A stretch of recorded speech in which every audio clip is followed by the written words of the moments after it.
Hello, I believe I've joined successfully.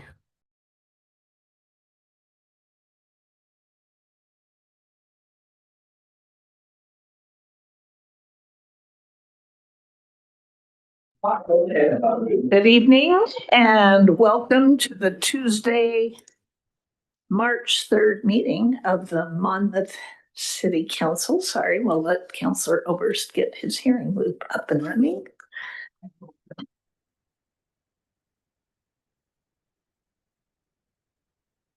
I will ask Phyllis Spolman and our new incoming city recorder, Pam Dornbush, to start the roll call, please.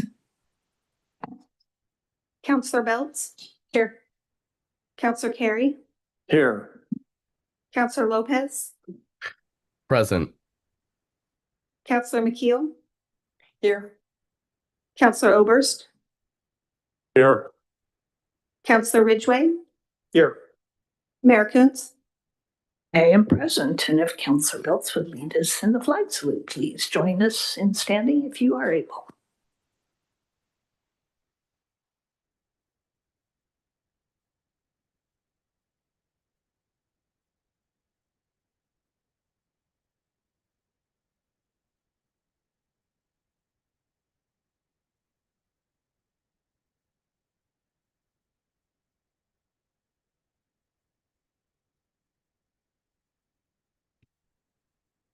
Tonight, we sort of have a special meeting. We are planning only a work session with our city attorney, but we will start off with our regular consent calendar item and public comments. I see that we have a couple. Let the city recorders both know as well in case we had anyone online that tonight is not part of the official hearing process about our land use issue. Any comments made tonight regarding that issue may not be included as part of the official record. They would be included as part of this official meeting minutes, but would not necessarily be added to the official record, as we had announced that we would not be accepting further oral comment, and the deadline has passed for written comment on the issue. So I do have a couple of other comments here, but we will start with our consent calendar, which includes the minutes of our council meeting of February 17th. And don't know if there were any additions or corrections on that from councilors. They were in depth, and I captured the comments of the public testimony quite well. And with that, I'd move approval. I'll second. Thank you, Councillor Carey, for the motion and Councillor McKeel for the second. All in favor, please signify by saying aye. Aye. Aye. Great, thank you. That motion carries. I do have two public comments that we'll call up to the desk. First of all, start off with David Pastor, and again, your name and residence for the record and using the microphone.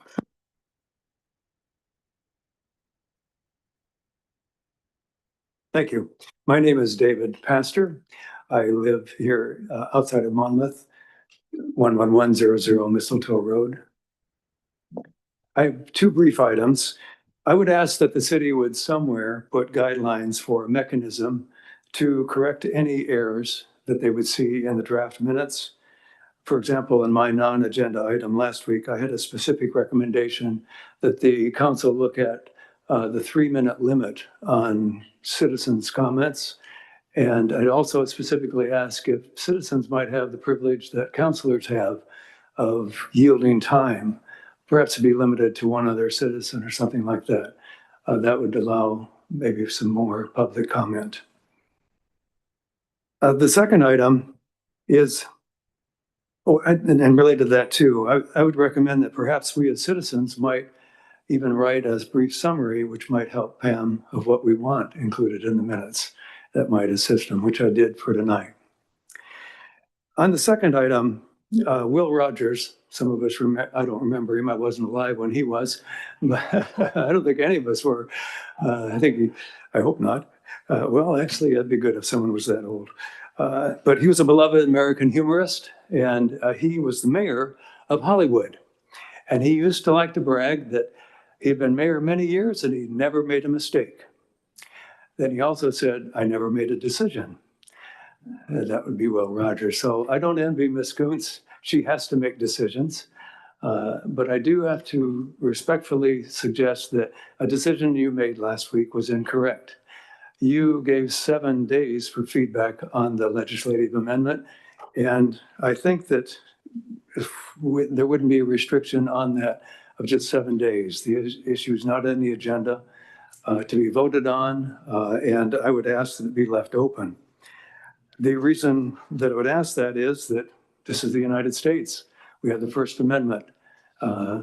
Last time I heard Oregon was part of the United States. Sometimes I wonder, but we do have opportunity. And I'd like to quote from the Monmouth Statement of Values, the guiding principles for all we do.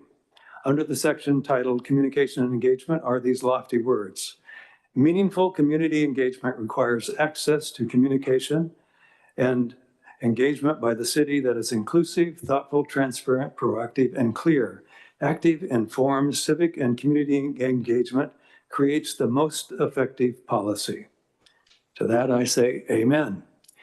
And so I think by giving my plan is to write letters regarding the item that I should not name tonight until about 3 days before there's a scheduled vote on it.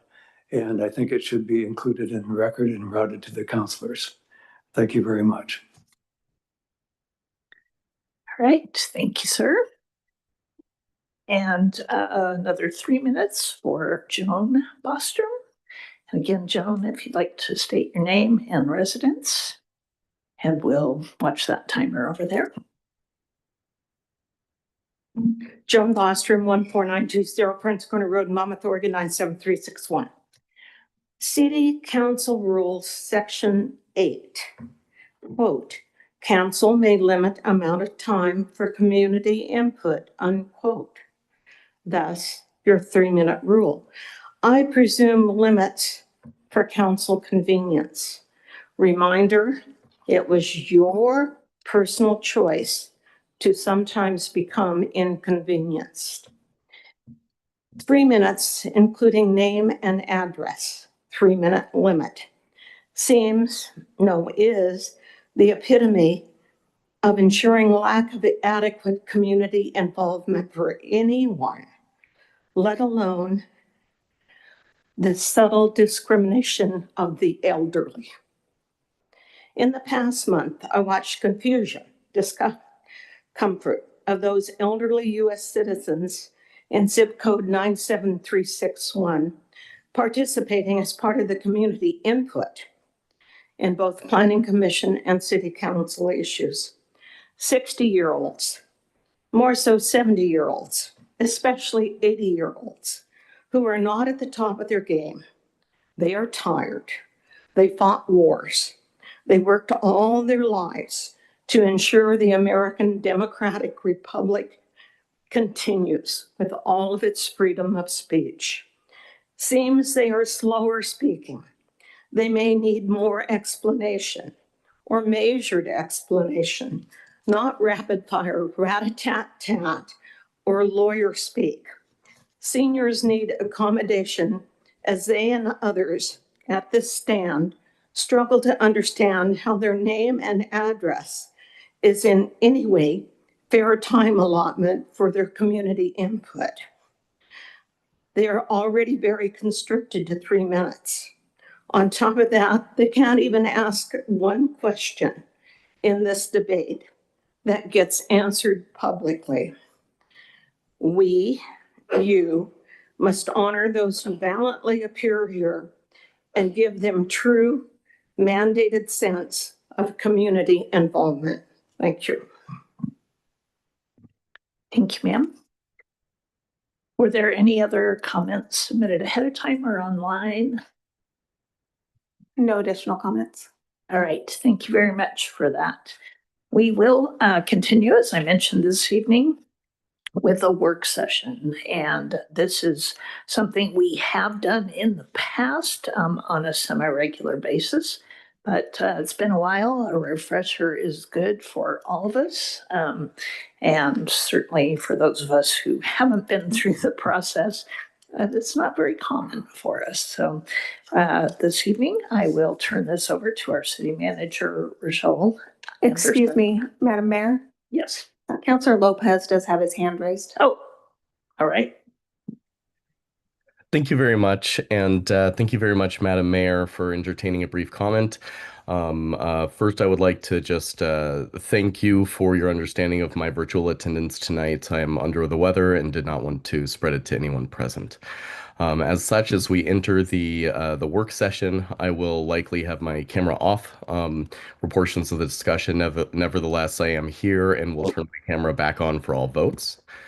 The second item that I have is I have a motion to reconsider. Before we begin the work session, I would like to reconsider the passage of the meeting minutes, and would like to propose that we edit the public commentary section of the minutes that we passed to include Mr. Pastor's full remarks relating to public commentary and council rules. All right, there is a motion to reconsider passage of the minutes. And so is there a second to the motion to reconsider? I would second that. All right, then all in favor of the motion to reconsider? Aye. Aye. Aye. All right, let's take a look at those minutes and see specifically if folks have a spot where that would be. I had not reopened them for that.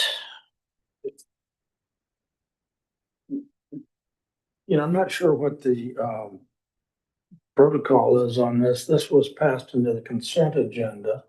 I'm happy to reconsider it. Yeah. That's fine, but generally that means that needs to be put into the agenda at some point.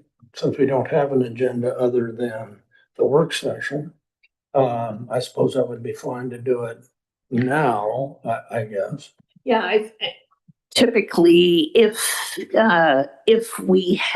someone had wanted to pull it out at the time it's in the consent agenda, any counselor, anyone can ask to have it pulled from the consent agenda, and we would have had the discussion prior to the vote. So having it in the consent agenda, now we're asking for reconsideration of the consent agenda, and this is the only item in the agenda. So I think it's fair to go forward and see if we can determine this now. If not, then we can ask, we can delay the approval of the minutes until our next meeting. That gives our recorders time to go back and actually listen to the recording of the comment that Mr. Pastor asked to have included, and have that prepared for our next meeting, if that is something folks would prefer to do. I think we could probably do it now, but I think it would actually be cleaner and more, I can't come up with a good word. Yeah, just cleaner to let the recorders have at it and listen to the tapes again and see if there isn't some additional information that needs to be tucked into that item. I'm seeing nods. Is that acceptable to folks? All right. In that case, we have reconsidered the approval of the minutes. We will ask the city recorder to go back and review and see if there is additional detail available to add into the minutes, and those will come up at our next meeting. So thank you for that. Thank you, Councilor Lopez. And we understand you having your camera off. Thanks for letting us know. All right. Now, that brings us to our city manager, Rochelle Roden on here. Who's that? Rochelle Anderson, and our city attorney, Justin Thorpe. And I actually wrote it, so I put my name wrong. I apologize for that. Sorry about that. Oh, sure. Thank you, Mayor. So I'm actually going to turn this over to our city attorney and Suzanne Duffner. She's going to come up as well, just in case this will give the council an opportunity to ask questions and clarify so that you fully understand the, land use decision-making requirements, what that entails. I know some of you are very seasoned in this, but it's just a good refresher. And because of the decisions that are coming up, we wanted to make sure everybody was trained up and ready to roll for those things. So I want to go ahead and turn it over to Justin and Suzanne. Thank you. I think what we'll do tonight, if it's okay with Suzanne, I'm going to start in with kind of the differences between a quasi judicial hearing and a legislative hearing and why that matters. And then maybe Suzanne can talk about more specific type of land use issues and procedures for that. So assuming that's okay with Suzanne, okay, I heard her say yes. So I think we've talked about this briefly before, but as a city council, you kind of are wearing two different hats depending on what you're doing. Much of the time you're acting kind of like a legislature. You're making policy decisions, and there may be some legal considerations as part of that. There are certainly announced policy goals that you're trying to follow, but a lot of what you're doing, you're passing an ordinance or a resolution. It looks kind of like a legislature, and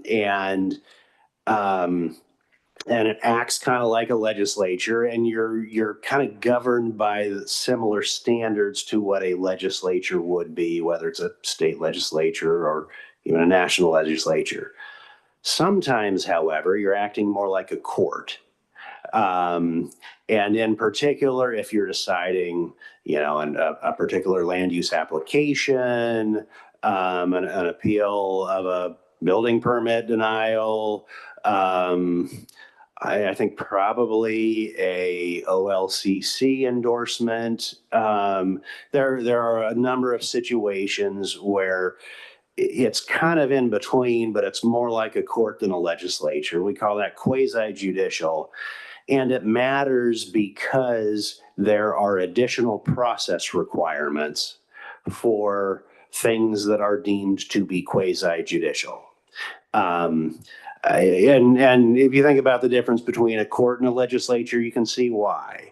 If a legislature or legislator is elected and says, well, I believe in these policies and I want to vote on these bills and I want to pass these laws, nobody would ever complain that that legislator doesn't get to vote on those laws or policies that he campaigned on. You wouldn't say that they're biased. If anything, you might say that they're supposed to be biased. That's, they're supposed to announce what they believe in, and that's why people voted for them. Similarly, it is generally expected that legislators will talk to members of the community and interest groups and other interested parties to educate themselves and help their views, and maybe to help campaign for things or raise public awareness. All of those things we expect of a legislator. We might not like it so much if a judge did that.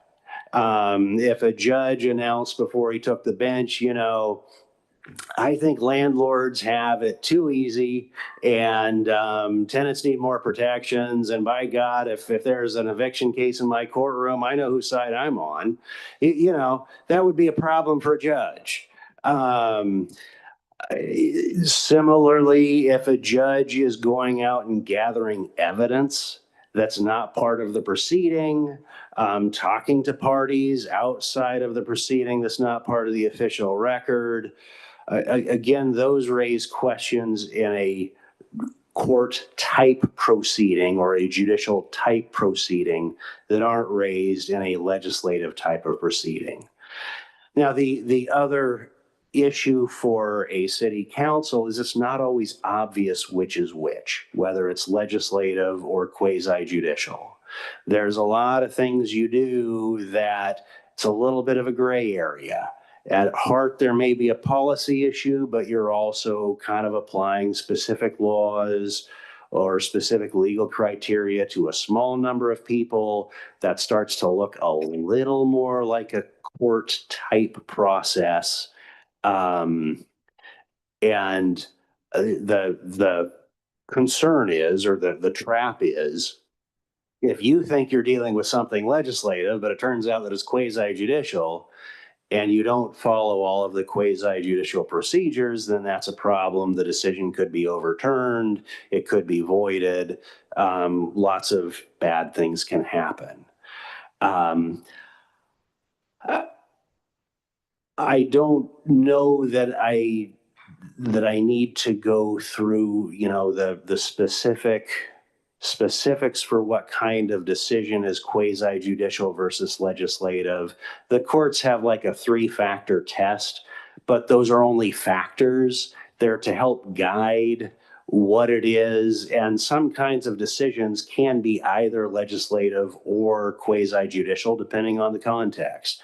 I've seen references in some cases where an annexation decision, depending on what it is, depending on the context, that could be quasi-judicial, it could be legislative. The fundamental character of the decision is what controls. And I was trying to think of a good way to summarize it, but is your decision fundamentally one of policy, where you are deciding what a good policy is for the community that elected you?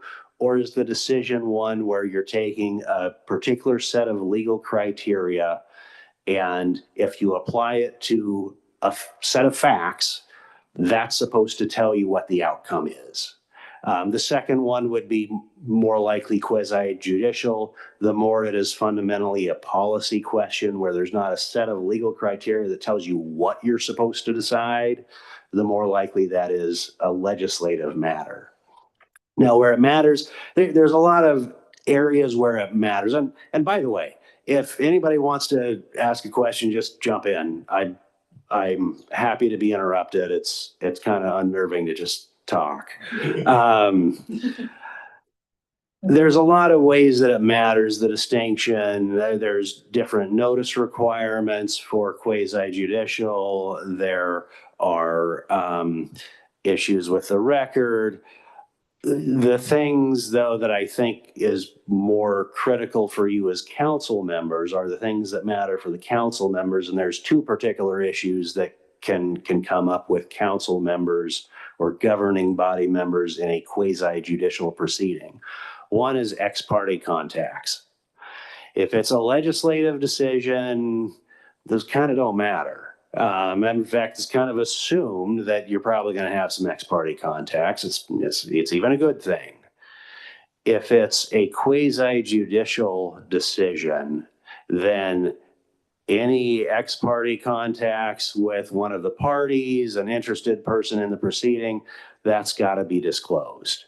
And if it's not disclosed, then that can create problems for whether the decision is ultimately voidable and other issues. So when you're going out and doing fact finding, yeah. I'm sorry, I didn't mean to interrupt you, but back to the question, back to what you had just mentioned. An actual real life example that happens often. Several of us belong to a Google group within a neighborhood, and someone in the neighborhood, someone else will say, this is an issue and I'm concerned about, let's just say, Marr Brothers. How do we step out of that because we're in this group? Mm-hmm. Do we say, oh, I don't want to read that. Please don't post that. How do we handle that? So the rule is it's not that you can't have ex parte contacts. The rule is they have to be disclosed as part of the public hearing. And the rule is a little more specific in what you have to disclose. I mean, it can be case by case, but you don't have to walk around and plug your ears. But if you have an ex parte contact that you don't disclose, that's where we start to get in problems. But the mere fact that you've had an ex parte contact, that is not necessarily disqualifying. The issue is disclosure. The second issue that can come up is one of bias.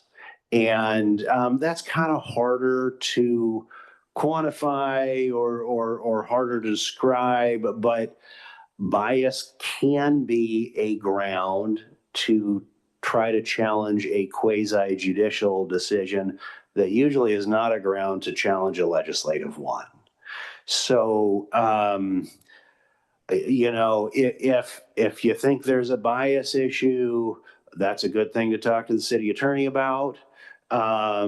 It may be safer to recuse yourself. If you think there's like a bias issue, if you've already said things or taken positions that make it seem like you've prejudged the quasi judicial, you know, I've campaigned on Monmouth should be a dry city again. And because, you know, liquor is a scourge. And then somebody's OLCC application comes up. There could be a prejudgment argument there. I mean, that's kind of a silly example, but that's kind of the issue. A third issue that can come up in both legislative and quasi judicial is conflicts of interest. Usually those are financial, and that actually can come up with both legislative and quasi judicial. But the issues, particularly with ex parte and bias, those are ones that you can step into on a quasi judicial decision that wouldn't be a problem on, you know, most of the work you guys do. Any questions before yes. You know, you're talking in tongues for many of us, but you know, I go to the example that was provided in the written material and how they split out the difference between legislative and quasi judicial. And the legislative, and it's again speaking to sort of the issue that is before us in a couple of weeks. A legislative, like comp plan amendments, would be considered a legislative. Zone changes, amending the goals, and typically it's initiated by the city as opposed to an individual who has perhaps been wronged on that denial of whatever it might be. On the quasi judicial, that you would be comparing the requirements of a request for variance or denial of the variance, conditional use, again, the zone change, but particularly initiated by the appellant, somebody different than. So I'm trying, and I'm relying on you as our attorney to identify which we're talking about here. So the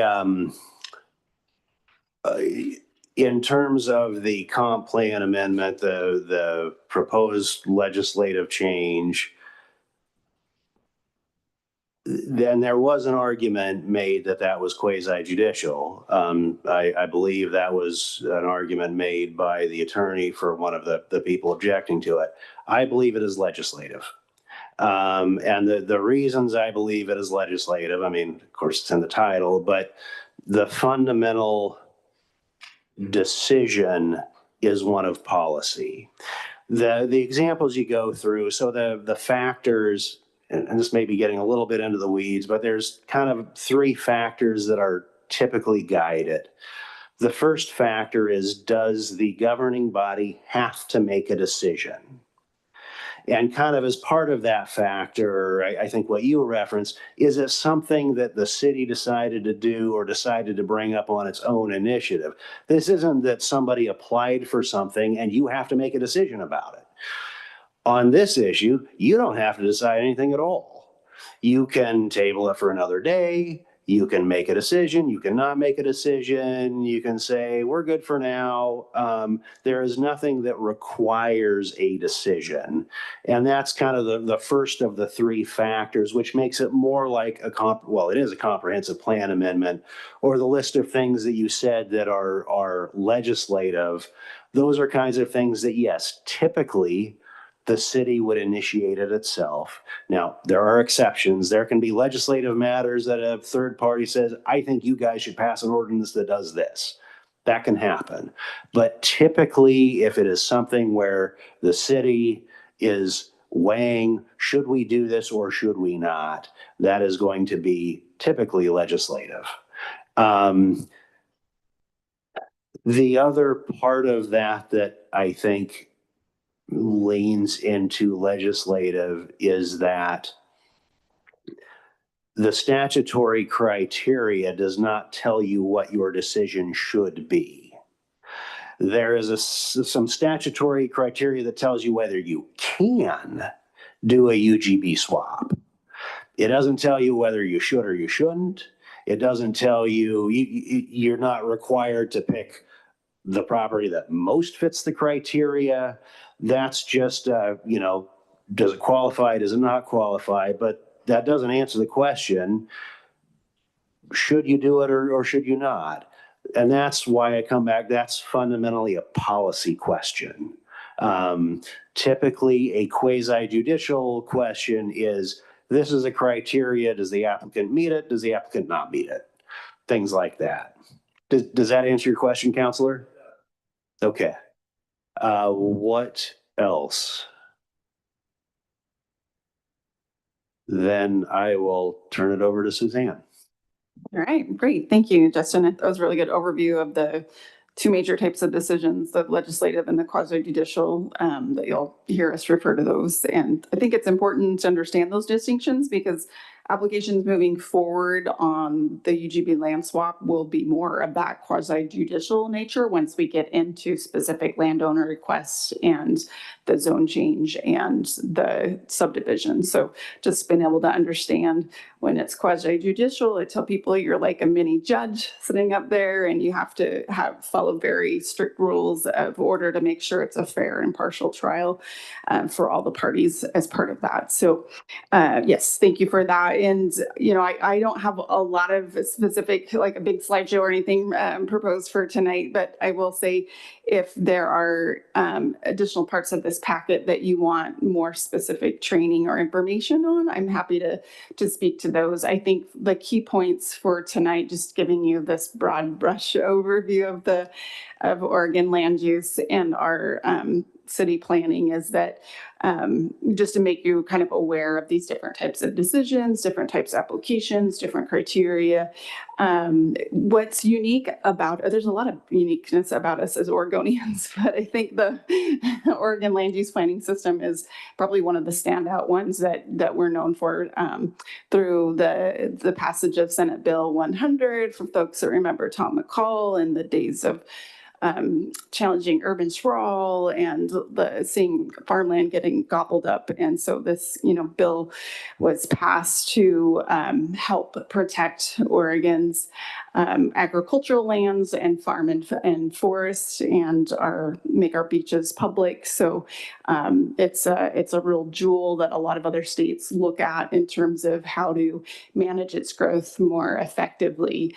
And that passage of Senate Bill 100 gave specific requirements for cities and counties, local governments to follow in terms of the management of their land use. And so, of course, it gave us that lovely urban growth boundary. That's that line between where urbanization can occur and where it cannot. And the procedures for making changes to that also gave us the 19 statewide goals. Not all of those apply to every city or every county. Some of them have to deal with the Willamette Greenway and the coast. But all cities are required to have comprehensive plans, and those comprehensive plans need to be consistent with those 19 statewide goals that apply to them. So as part of the comprehensive plan process, what is a comprehensive plan? I guess is the important question to clarify. So that is a city's 20-year plan and vision for its growth and development. And so we look at things like housing, we look at things like economic development, our public facilities and utilities, all of those services, our natural resources, and how, what our policies and our goals are with respect to each one of those. And again, how those are consistent with the statewide goals. So each city has its own comprehensive plan. So we do get that discretion to decide, what is our population growth rate? Where do we want to grow within the bounds and confines of that overall statewide planning system? So those plans, when they're adopted, they need to be acknowledged by the State Department of Land Conservation Development. That's the state agency that oversees the Oregon State land use planning system. And then once it's been approved by DLCD, we call that it's been an acknowledged plan. And so anytime you go to change that acknowledged plan, you need to go through a very specific process of amending your comprehensive plan. It's a legislative decision process, meaning there's a lot of discretion that's involving policy decisions. And so that's why it comes to you guys. And there's a 2-step process. It'll have to go to Planning Commission for one hearing and a recommendation, and then it will come a second hearing before the council. And council needs to make those decisions. And based on those areas that are changing, again, if they're consistent with the statewide goals. So that has to be done by adoption of an ordinance. So big decisions, a lot of process, a lot of discretion. That's why it's a council level decision. And that comprehensive plan in turn is implemented by our zoning and our subdivision ordinances. So these are our city codes, and they guide the day-to-day decisions that we as staff make. It gives us all of our rules and procedures in terms of notice requirements and criteria. And so again, this will look different in each city because each city there'll be similarities. There's some things that we all have to follow per state laws, but that's the city zoning ordinance or Monmouth City Code is what gives us those specific rules on what use is allowed in certain zones and what the setback requirements are between properties. How much green space needs to be preserved and parking requirements. Those are all examples of development standards that are in our city code. And those should be in turn implementing that 20-year comprehensive plan that sets the broad goals and policies. The zoning development standards are supposed to be consistent with that and implementing that on the ground because that gets applied to individual projects and properties. So I'm not going to go into them, but there's a number of different types of land use decisions. I kind of alluded to that comprehensive plan map amendment and zone changes are one example of those. There's a whole host of other types of land application decisions. I mentioned annexation, subdivision, variances, and so our zoning ordinance will define, again, the rules and procedures and criteria for reviewing each one of those. And within our zoning ordinance, we have like this hierarchy system, right, of those types of decisions. We have those big discretionary ones that have a lot of policy implications, such as the comprehensive plan map amendment we call those type 4. And then as you go down, like type 3s, there's a little less discretion there, but that's still usually a planning commission decision. Type 2s are what we call administrative. So we're just applying more black and white criteria. We call those, planners speak, clear and objective standards. So things you either meet that setback 5-foot requirement or you don't. And so there's not a lot of discretionary decision-making, any discretionary decision-making on that. So those ones with less discretion are ones that the clear and objective are ones that staff can make decisions, and then those can get challenged to or appealed to the planning commission. So a little bit about the different types of land use decisions. I think those are kind of the main key points, the 101 crash course of land use planning. Do you have any questions or anything more like that you're wondering about that I can help answer at this time? I just want to note that this introductory guide to land use planning that we're reviewing tonight was dated 2007. There've been some changes Yeah. to land use law and to decision-making levels since then. So Yeah. it feels like a DLCD might want to update there. Yeah, absolutely. Thanks, Mayor, for that. That's a great observation. I was actually going through tonight and I had crossed out 45-day notice with 35-day notice because there have been some rule changes and there continue to be a plethora of rule changes around housing decisions in particular coming down from the state. So yeah, in some ways, I mean, there's that trend that we've talked about with new recent legislation coming from the state that it's reducing the amount of that local discretion that we have and flexibility and saying certain uses are needed so much that statewide that we need to, allow those. So yeah, I'm sure there are more. That's one that kind of jumped out to me in a couple of the ORS references that we always used to quote. 197.763 is now 0.787 or something. So yeah, but I think the general message is that it's conveying about how you have statewide goals, urban growth boundaries, and how the local comprehensive plans need to be consistent with that, and then how your local zoning ordinance implements your comp plan and needs to be consistent with the comp plan. I mean, those are just fundamentals, right? And then there's nuances on how each city classifies different decisions. But I guess one other really important point that I'm not sure that we'd mentioned when we're making land use decisions is the requirement to have findings that demonstrate that you meet the criteria. So he says like, well, I just don't like that development, so I just want to vote no on that. And you'll see your planner just time out before you make that decision. Like those, the decisions have to be backed up by findings demonstrating how the criteria are or are not met. So there's a whole nother set of case law and best practices on writing defensible findings, but that's why you'll oftentimes see, in an ordinance, it'll have those findings that are carefully prepared, like as an attachment to the ordinance to reference back to. So, yeah. Councillor Carey. I have a couple of questions that I think I have a good sense of, but I'm not confident.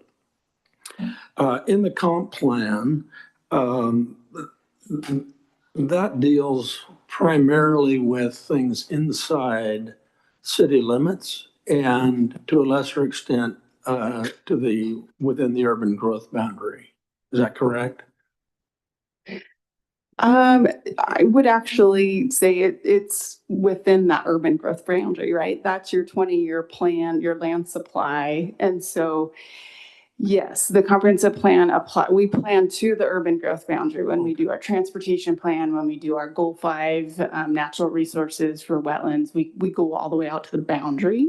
Now, I think where there is that distinction is the zoning, right? Because if it's still outside city limits and inside the growth boundary, we call that the unincorporated area, still has Polk County zoning. It's like in this holding zone, suburban residential, or that's the most common one. And we call that's co-managed by both the city and the county. So it'll have a city comprehensive plan designation, but then a county zoning assigned to that. So I guess you're teasing out another good point in that the city and the county have an urban growth or an IGA, an urban growth agreement. Am I saying that right? Intergovernmental agreement. Sorry, not the other G word. Yeah, IGA. And that spells out the process. Like if somebody wants to build in that unincorporated area before they annex, before it gets urbanized and subdivided for housing or whatever use it's planned for. The county has specific steps per that agreement that they'll give us notification, and then the city has responsibilities and a timeline for reviewing and commenting on that. Can have limitations on lot sizes because we're trying to preserve that land to be able to be built on as most efficiently as possible. And if you can imagine, if you just start carving it up with half-acre lots, it's going to be really difficult to go back and put city sewer back in those areas. So yeah, it's a co-managed area, but the comprehensive plan is looking at the full UGB. And in our land inventories, we'll usually break that down. Like when we did our housing needs analysis, we looked at, you know, how much vacant land is in the city, because that's kind of like considered more ready to go and be developed versus how much is in the unincorporated and still needs, you know, to be annexed. So we will usually parse the data out a little bit more in that comprehensive plan, but we count the whole, growth boundary for the comp plan.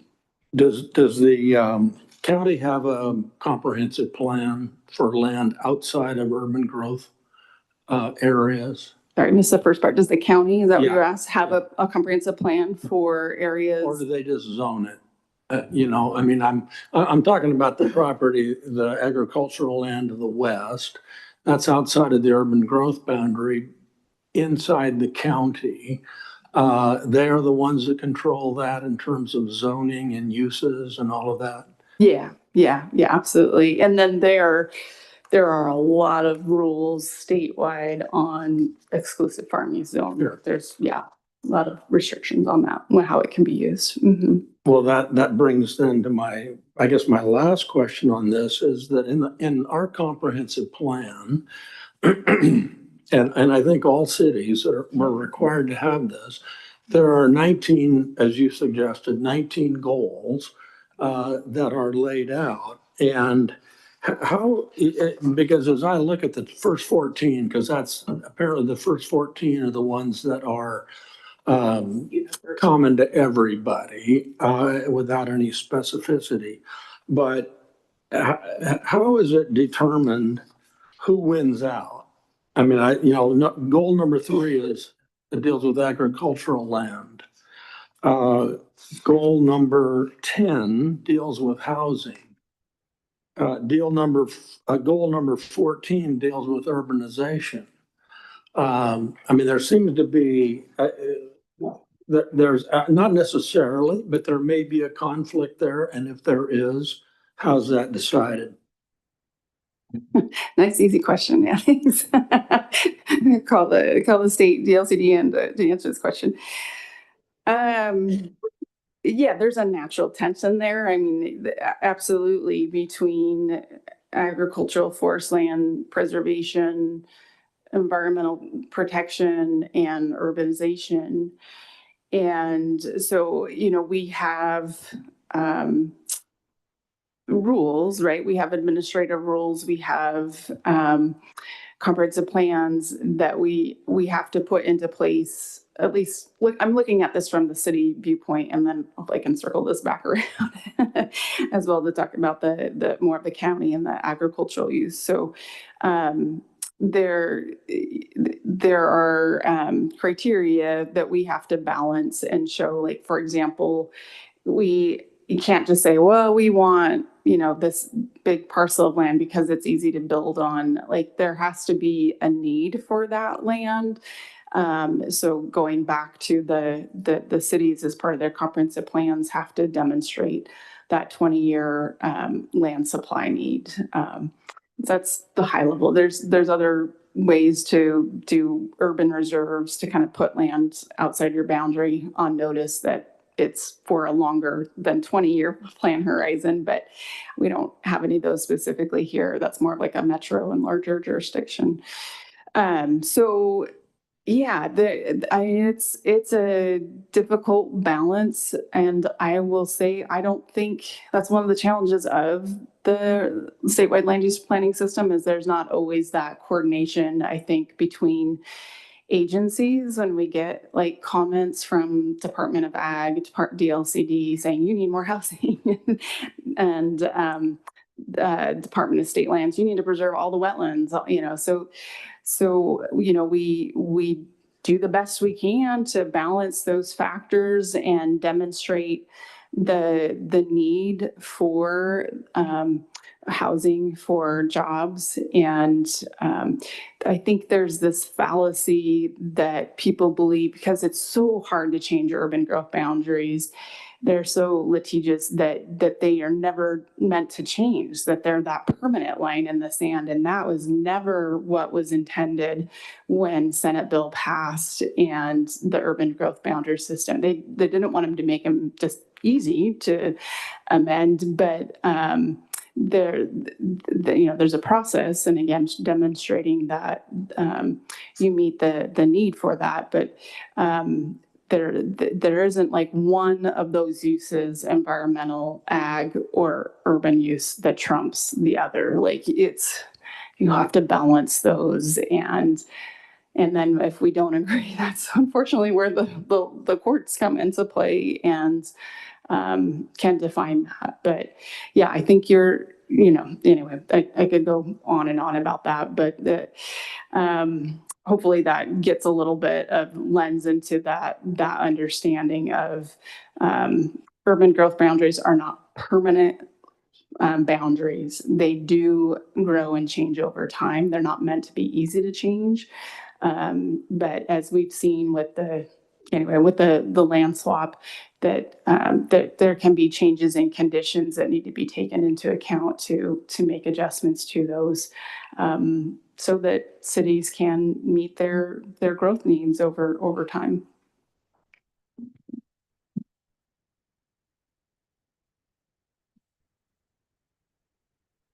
Other questions? Looking for Councilor Lopez too, but seeing nothing there. I do not have any questions at this time. Thank you. Councilor Carey. Because there's a difference in how we act, if this is a legislative decision that's forthcoming or whether this is a quasi judicial, we need to know that. Well, it's funny you should ask. So there are different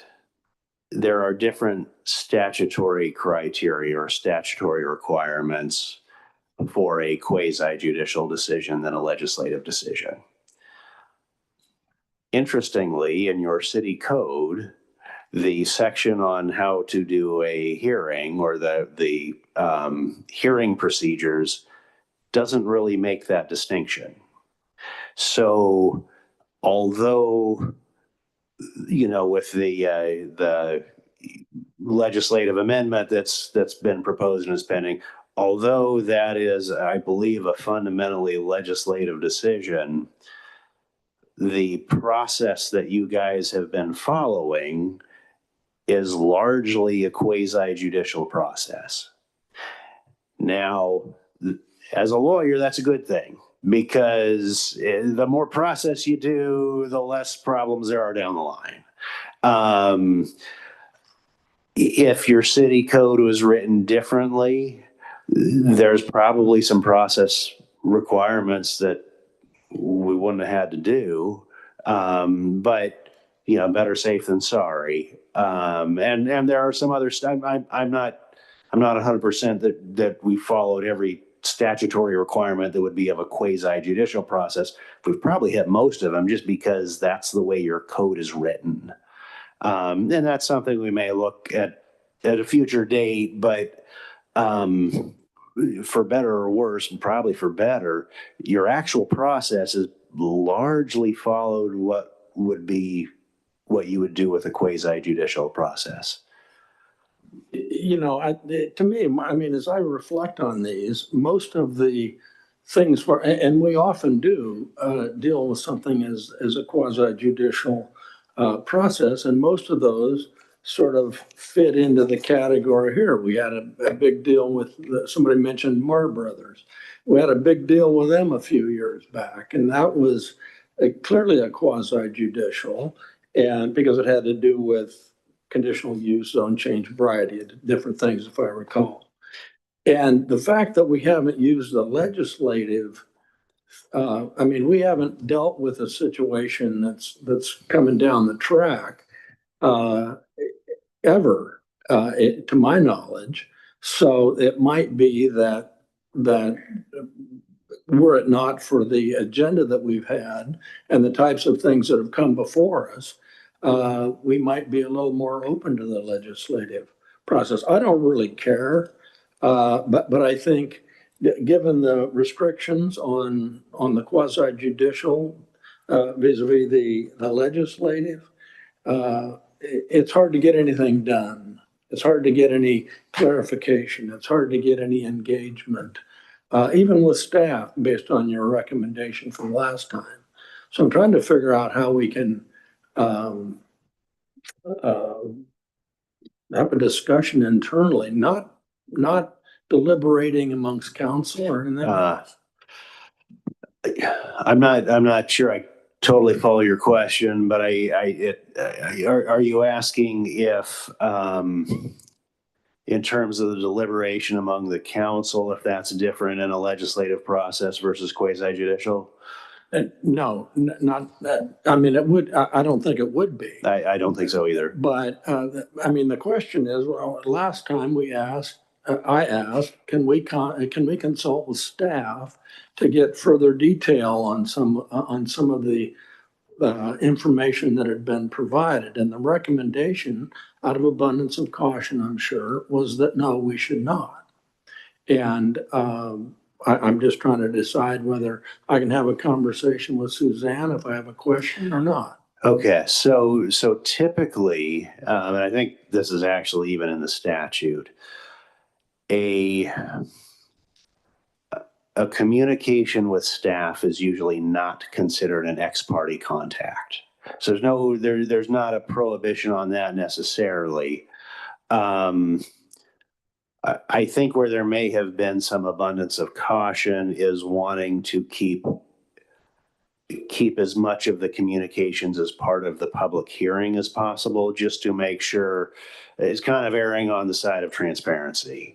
But generally, talking to staff or getting a report from staff, that is not that's not an ex parte contact. It's not something that would be banned or not banned. It's not something that runs afoul of the statute. There are other considerations we look at there. You know, I mentioned transparency. Another is if it's offline, you know, it's outside the hearing, it's encompassing multiple council members, then are we running into a serial meeting issue and things like that? But yeah, just talking to staff, that's not an ex parte contact.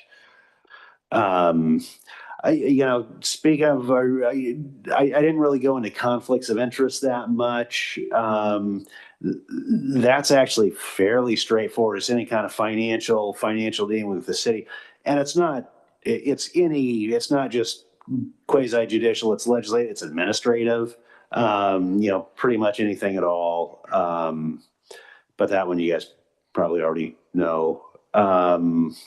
Well, just the definition of the conflict of interest being sort of the same we learned, which is either avoidance of financial detriment or financial gain, right? Yeah. So you, members of your family, members of your household, a very extensive list, but there has to be direct financial gain or avoidance of financial detriment to be a conflict of interest. Yes. Right? Okay. For example, we keep referring to the Marr Brothers, and there's this, or any land use issue potentially where zoning change, where people are concerned about, our property values will go down. If you're a neighbor to that property and that is an express concern, but you're part of that bigger giant class of people, it wasn't something that was going to only affect you, right? So that wasn't considered a conflict of interest, and that was speculative anyway. That was a bad example, but so that's our criteria for conflict of interest. Yeah. Okay. No, that's correct. I think as you mentioned, there's coming down on this question, is this decision quasi-judicial or is it legislative? And you said your reading is it's legislative. Yes. And where that's really going to matter is not really in the process you guys are using now. Where that would matter is how or if it could be challenged later. And I'm trying to remember in the, yeah, and it's a good thing about not being judicial, because if there's bias, my testifying in favor of the bill could be considered bias, right? Possibly. Bias is usually, it's kind of a looser standard, but it does include prejudgment. You know, is this something that you have prejudged? And yeah, if you've lobbied for a particular outcome, you know, that would be considered bias in a quasi-judicial proceeding.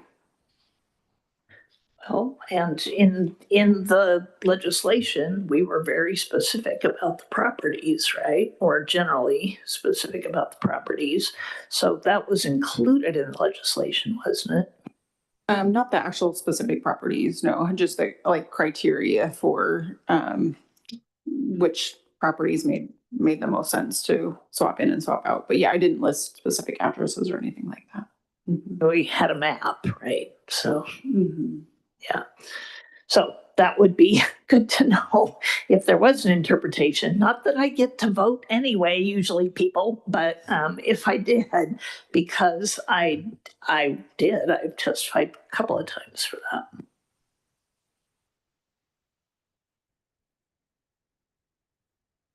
Yeah, I think that's the kind of thing that could be, if you were the tiebreaker and this was quasi-judicial, but I don't think that's the realm we're in. Okay, thanks. And Councilman McKidd. Thank you, Madam Mayor. I'd like to go back to ex parte for having questions towards staff.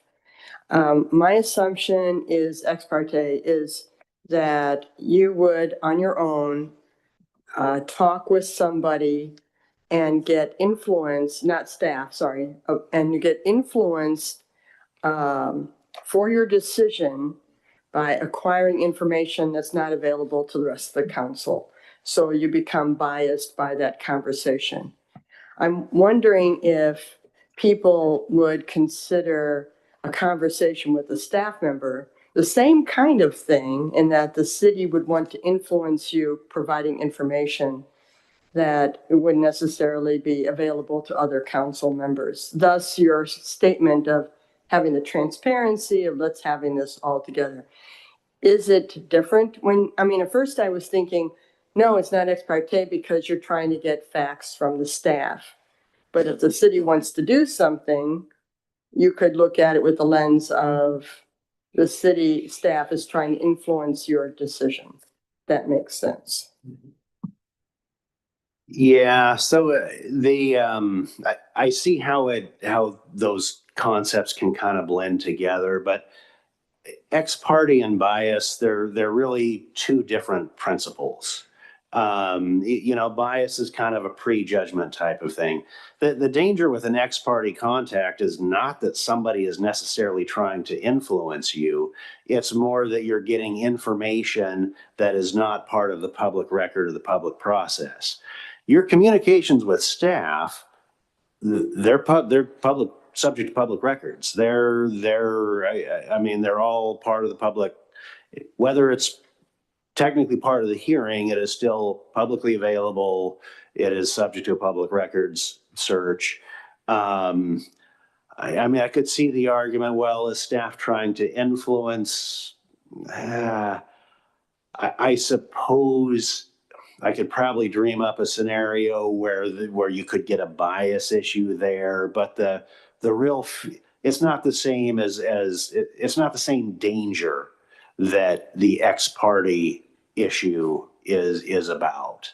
It's more, and really where I've heard it coming up we've got some decision. Well, how about we go look at it ourselves? let's go do our own site visit. That's not somebody's trying to influence you. That's just you're getting information that's not part of the record. And it goes up on appeal and the applicant didn't have a chance to look at that. And all of those issues come up with that.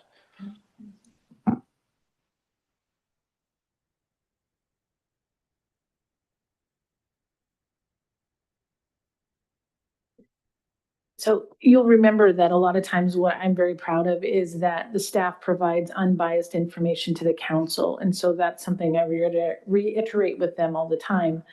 The decision is the council's to make for the residents that you serve. And so the information we provide you needs to be unbiased and all of the information so you can make the best decision for your community. So I just want to make sure that just to touch on that a little bit. Cool. And a reminder on the ex parte thing is that part of your responsibility is to reveal that. So if you feel like you got information from staff that staff is not sharing with everybody else, and that might constitute an ex parte, you just reveal it. And now it's part of the public record, and staff might have to answer for trying to influence you that way, right? But yeah, I understand the shading into the bias piece, but I think that comes right in there with this same approach that if you report that thing that has made you lean one way, and it came from staff, that could be its own problem. Yeah, and I mean, there is, you're absolutely right. Ex parte contacts, they're not prohibited. They just have to be disclosed. And as part of your deliberation, you can and should mention the things that are influencing your decision. And if one of those, well, is I learned this, that opens it up for discussion, and that kind of hits the transparency that you're going for.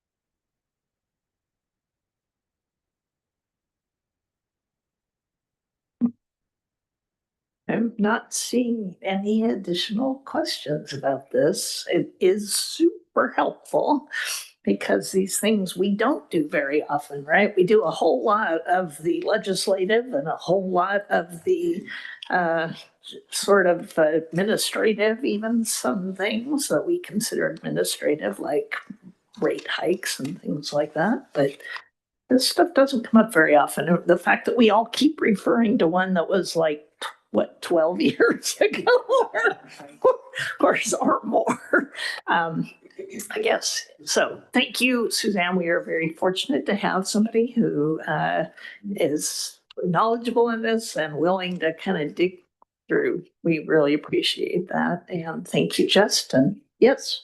Thank you for this document also, whoever provided this. This has been very helpful. So thank you. Yeah, even though it's from 2007, the general thing about how did we get here in land use and that comp plan that we all know we do have to go through, and we are required to review our economic development and our public facilities and our transportation and all those things, and come up with really objective reasons for making the choices that we make about what's going to happen in 20 years. Not something many of us will be here, sitting up here to talk about or defend or complain about, but that's the work we have to do. And I just really appreciate the great support we get to do it. Not seeing anything else on that. Take us back to our regular agenda, which is literally just our reports. And for mayor's reports, I'm gonna go ahead and report that the Council of Governments annual dinner and awards is coming up this week, and the chair of the Council of Governments, Councilor Belts, can talk more about it, but it is going to be a wonderful evening. And I will let you know that is some great recognition of work done in our community. And I appreciate that. I also understand we have staff who have volunteered or voluntold to help the COG, because we are hosting this right here at Western Oregon University. And so we're going to show off the Monmouth Way for folks, and hope folks can join us there, and I will see you there. Do we have any board and commission reports? Yep, go ahead, Councilor Belz. On Thursday, the 19th February, I attended the Arts and Culture Commission, and they have done this wonderful thing for me in that they have given me bullet pointed items that they would like me to use in my council report. So this may sound a little bit like I'm reading, but I'm reading. But this way I make sure I cover everything. Gentle Woods Mural Project, they are working with the communications director, Sabra Jewell, on the city logo mural that is currently on the restroom out at Gentle Woods Park. So that will be a fun project. There will be a reception for the City Hall Rotating Art Gallery, Bill Caldwell reception, March the 26th, 5 to 6:30. If you haven't been to one of those receptions, it's a wonderful opportunity to meet the artist, meet some of the members of the Arts and Culture Commission. I believe there's an open seat, if I'm correct, on the commission. So if you're interested in that, please come and meet some of the other folks. Tiny Art Show, it said it's ready to go, but it already happened, because that's what happens when you report 2 weeks after a meeting. It was a wonderful event at the library, lots and lots and lots of beautiful pieces of art. If you want to know who won, go to the library website and you can see all the winners. AARP Mural, they're continuing to work with the artist on designs and how to fund that project. AARP has given some money, but they need some matching funds, if I remember correctly. And then I love this, the heading here is Brilliant Ideas. So the Brilliant Idea is working on an Arts and Culture Week in May. Stay tuned for more details. And as the mayor alluded to, on Thursday is the Mid-Willamette Valley Council of Governments annual dinner and awards. I think we have 165 RSVPs. It will be well attended. I'm very excited. We have music, we will have awards, we will have games, we will have all kinds of fun activities. And it is where I turn over my position as chair to the incoming chair, Betsy Earls, but I will remain on the executive leadership team for another year on COG. That's all. Thank you. Yeah, we got the Monmouth House Band, Tuesday String Band is performing. Other boards and commission meetings, Councilor McKee. Thanks, Madam Mayor. The Historic Commission met on February 24th. They are going to apply for 3 grants with the Certified Local Government Program. One of the grants is going to help the city develop a cultural resources management plan. Another grant is going to have the Historic Commission focus on developing an oral history project with the history department at Western. And they're also looking for some funding to help out with our October history and mystery event. So fun stuff there. Also save the date. There's going to be a lot of things in May, by the way. So Monmouth Preservation Month is, the event will be May 9th, so put that on your save the date calendar. They're going to present stories from the history and mystery booklet that was developed last year. Expect counselors that you are going to be asked to maybe give some of those stories so you can find your acting career right here in May. Also, the New Horizons Willamette Valley Orchestra will be playing music on that same event, and it's going to reflect US's 250th anniversary. And next meeting is Tuesday, March 24th at 6 p.m. Right here. Well, back there. Yeah. Right. Any others? Councilor Oberst and Councilor McKeel, if you'll turn your mic on. The tree board met on the 19th, and we had only received 7 entries in the tree contest at that point. And how many do we have now, Madam Jewell? 12. We have extended the contest until this Friday. So if you have an interest in a front yard tree, you can get into the drawing and we will draw 10, and you might find yourself with a crew of beautiful and handsome Western athletes and not so beautiful or handsome tree board members helping to plant the trees in your yard. We'll coordinate all that as we move ahead.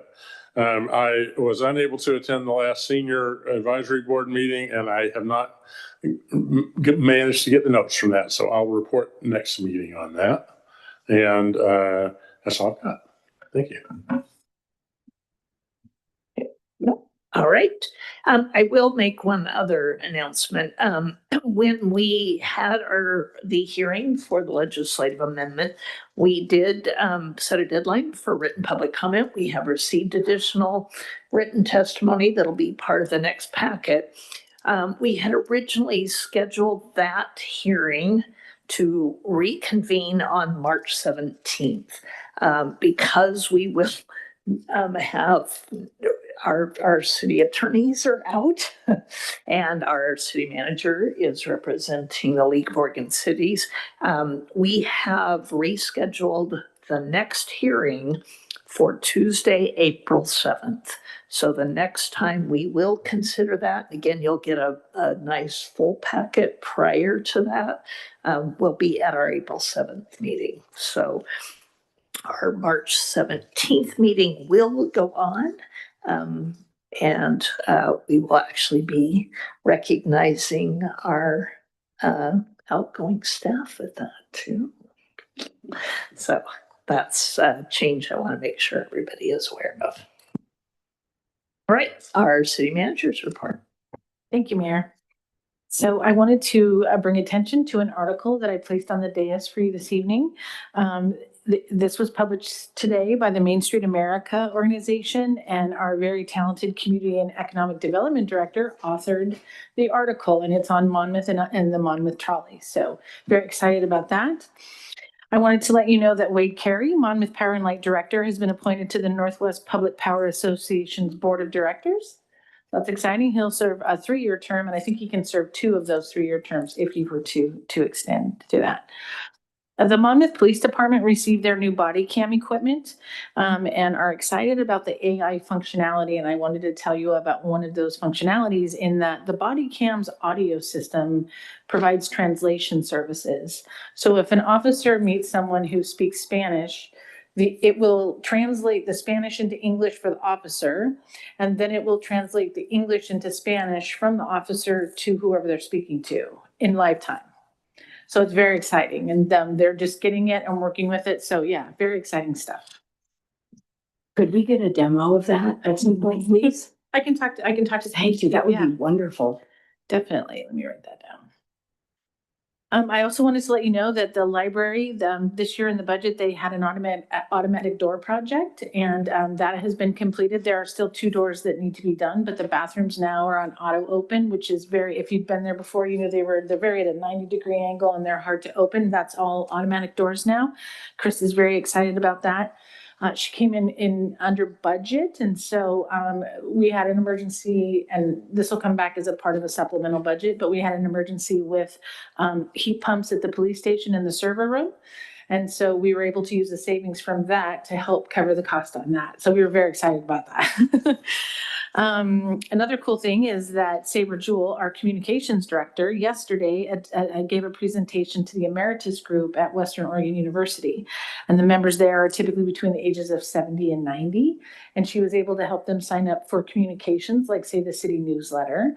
She also helped them download and get the podcast on their phone so they can listen to Monmouth Monthly, and then also help them learn how to read QR codes. So very exciting, and I'm sure they enjoyed Sabra. Another thing, today Monmouth Business Association met this week and they were excited to announce they had 4 new members today. So that was great to see. Let's see. Also, Love Local is now over, but Suzanne was excited to report that all of the coupons were given out in the first 2 weeks to all the businesses. So that's fantastic. And there'll be more data that will come back once they can tally that all up, but it just ended. So we feel it's a very successful program. I also want to let you know, so March 11th is the Older Adult Summit at Western Oregon University. Barbara will be there. I'm not sure if any other staff is presenting, but that'll happen. Also, March 19th is the Soup and Pie Sale, the infamous Soup and Pie Sale. So don't forget to put that on your calendar. July 4th preparations have begun. Pam is taking over for Phyllis and she's retiring at the end of the month. And so Pam will be the event coordinator and she's doing the vendor coordination as well. And I believe we've already received some applications from vendors after the newsletter went out.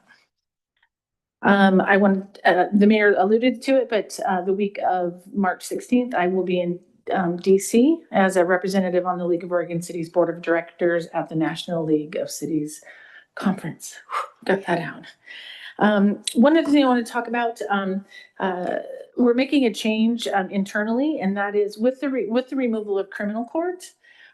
We have found that Wendy, our court clerk, has some extra time on her hands and we need some additional coverage in the finance department. So it worked out. She has been covering while we had one employee out on maternity leave. And so it just seemed to be a great idea to bring her over, move her over into the finance area. She'll be able to have a CGIS area and then she'll have another finance area, but she'll be able to help us with coverage over there. And we can take, so it's just, because of removal of criminal court, we didn't know how much it was going to impact work. And so this is a situation where we realize we can 2 birds with 1 stone type of thing. And so, and she's actually very excited. I'm sure sitting over here by herself all day is not the greatest experience, and being with the department has been fun. So you'll see that happen. We'll be closing that front desk down temporarily to figure out what to do, what's the best use for that going forward. And so the move date is on the 12th. And so just to let you know that piece. Also let you know that the retirement reception for our lovely Phyllis and Russ Cooper is March 31st from 2 to 3:30.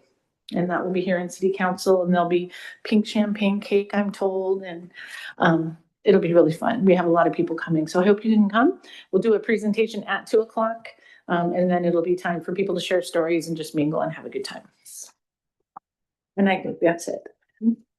And if you want to know a little bit more about Phyllis and Russ, read your being mayor's notes, would you? Because they got to write about 2 great people who've given a lot to the city. So, all right. Any announcements, activities people need to know about?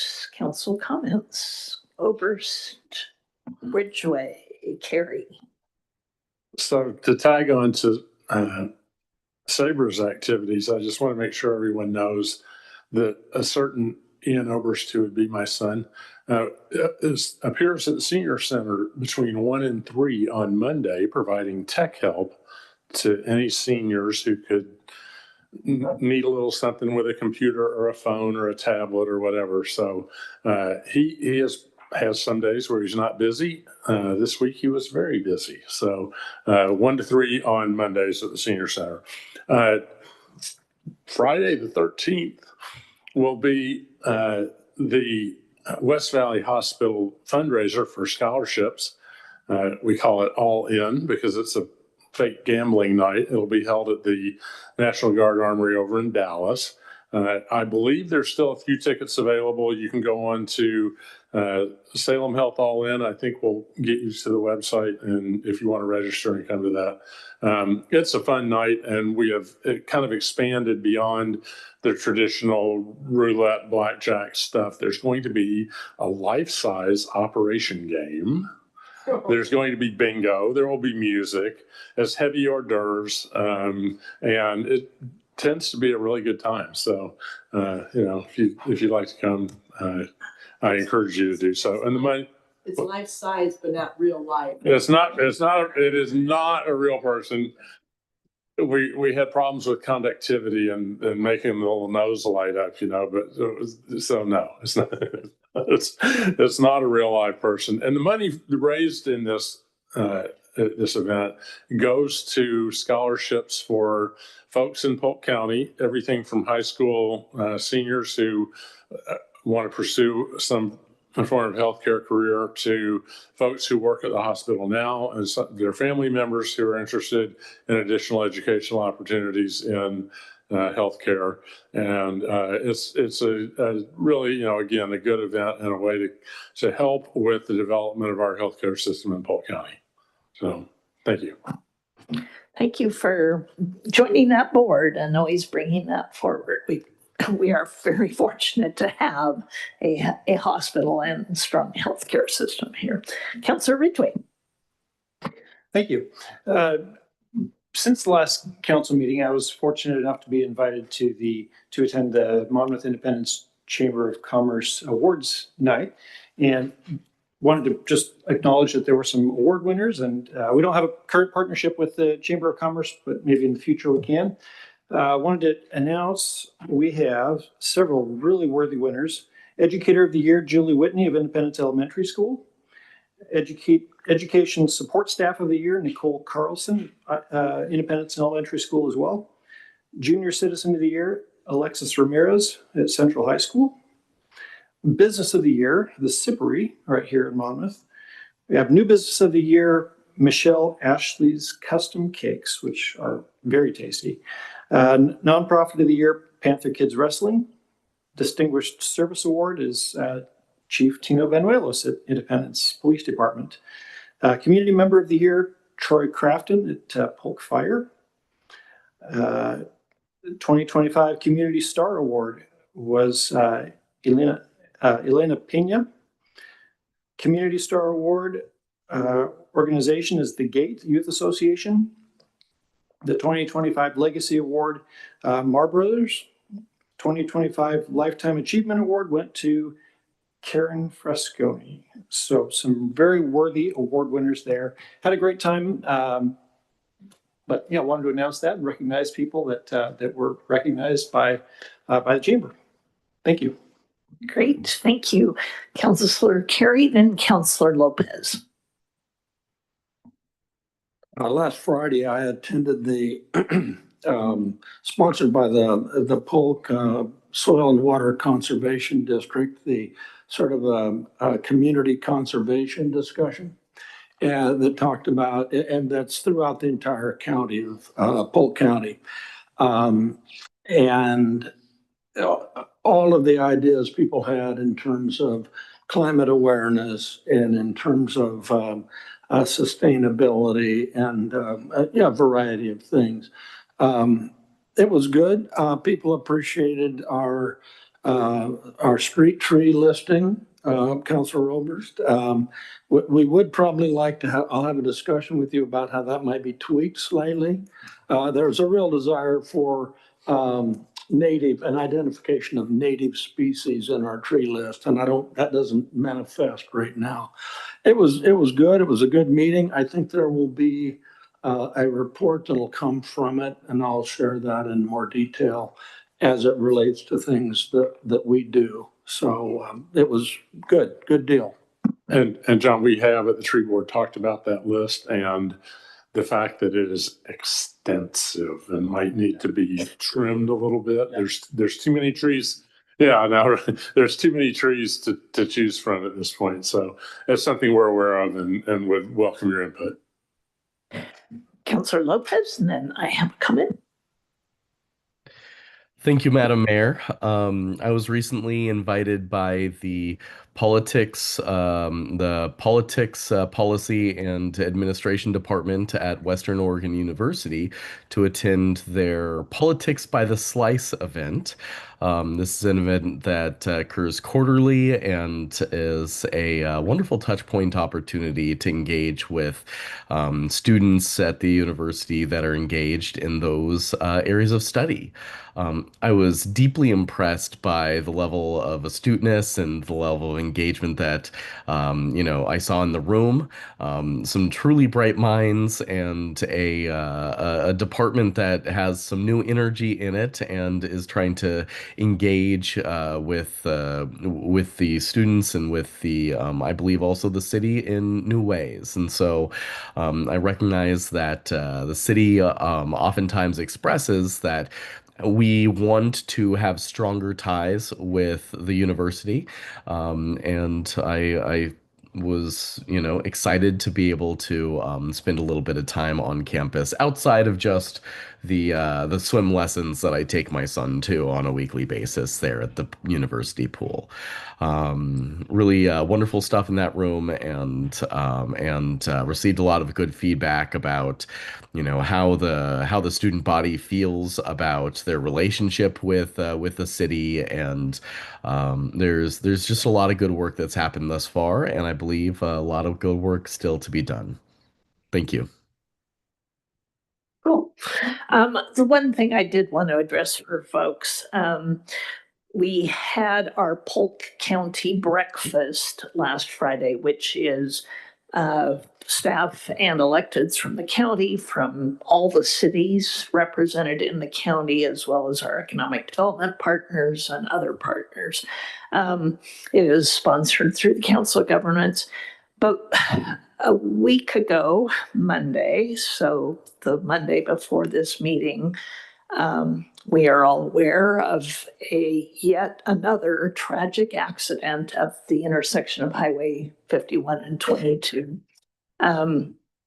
Unfortunately, this included the loss of life, which too many of them do. County Commissioner Lyle Bornhorst is very engaged on this issue. He's been working with ODOT ever since he got on the commission, focused on many intersections and many roadways throughout Polk County, but particularly that one.